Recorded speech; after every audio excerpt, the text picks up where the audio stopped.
Hi there, it's Neil from Epic Activation. Thank you very much for joining me. I build and design and strategize promotional campaigns with my team, and I am offering tips and tricks for promotional campaigns, having built them for the last 15 years. So today's tip is about prize draws and winning moments. So this is the mechanic that people choose or brands choose to run their campaigns to give away prizes. And I'm going to talk a little bit about both and then share my preference and any pros and cons for each one of those methods, because a lot of people don't understand what they mean and how they work, for example. So let's start with the easier one, straightforward prize draws. So what happens there? Someone enters a promotion via different mechanisms, and their details are basically stored, and at the end of the promotion, or potentially at the end of a period of time, it might be a weekly prize draw, there is a prize draw to win prizes. So if it was a 2-month campaign, they might have 8 weekly draws, and prizes are drawn each week. And in terms and conditions, for example, it sets out what prizes are available each week to be won. So that's quite good, collects all the information, and then the prize draw is done at the end, and people are contacted, usually offline, to say they've won a prize. The other option is winning moments. They're often referred to as instant win. I prefer to call it winning moments because it's all about the moment the algorithm acknowledges there is a winner or has set that there is a winner. So we have a system, for example, that offers winning moments. So what we do, we look at the prize pool and then set the algorithm to pull out X many winners, whether it's per day, per week, per month, or a total period of time, how many prize winners there are, how many prizes there are. And then we set moments, random moments within that, where if someone plays at that moment, they are then the winner. So what happens is they play, register their details, enter a code potentially, and then it will instantly tell them, congratulations, you've won a prize. Now, I absolutely love winning moment campaigns because there's instant gratification that they've won. Surprise and delight is a great term. Sort of people playing, they associate with the brand more. If you're playing a game, you're not expecting to win, and suddenly it says, congratulations on the screen, you've won, that's great. And often when that happens, we then would send out emails acknowledging their win, so they know that they can always track back and they haven't lost their prize because they didn't follow some instructions. So that's brand engagement in itself.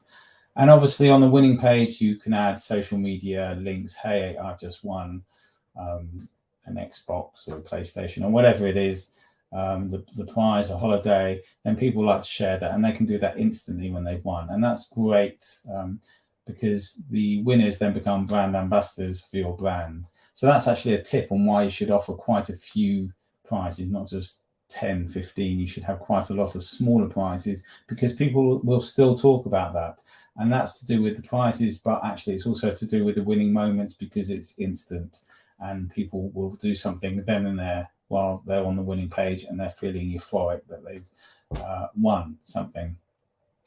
So there are a couple of drawbacks I need to bring to your attention, in the sense that if someone has won a prize or they say they've won a prize, unfortunately you do get compers and people trying to hack the system and trying to play with, if you're playing with things like your email address, changing email addresses, which is never great. And you might feel that you actually need to disqualify someone from winning a winning moment prize. With a prize draw, you can do all that research before you tell them whether they've won, so they never knew they won and they were disqualified beforehand. However, with winning moments, you've already told them they've won. So there is a sort of commercial decision sometimes on what you say to people. Ultimately, they are fraudulent. So you have a right, as long as you've got it in your terms and conditions, that you can disqualify them, even if you said that they have. It's subject to validation, which might be checking out the receipt that was uploaded. There are other solutions and OCR recognition to help with that, to help with validation sort of before you move on to the next thing. So that is a slight drawback, but all in all, you've got genuine people trying to play, and I feel it is outweighed by the instant gratification of winning. So that's my tip for the day: winning moments, prize draws. I would also like to add that you can combine them. So you can have a winning moment, and then at the end, for bigger prizes, maybe the more valuable prizes, you add a prize draw. So at least those prizes are definitely 100% monitored, reviewed, and then validated if they are valid, for example. While the others, if there's thousands of smaller 50p coupons, you might not mind so much. So it's not clear cut either way. If you've got unique codes on packs, then that helps avoid fraudulent entries. And that was my tip 1, I believe. And you can go back and have a look at that, the benefits of having codes. And then if that is the case, then it draws you into the fact that winning moments may be the right mechanic for you.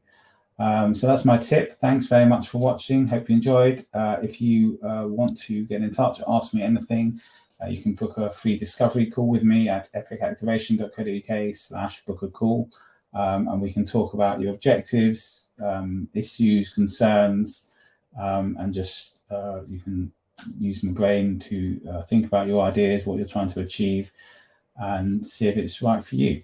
So thanks very much for watching, and see you again.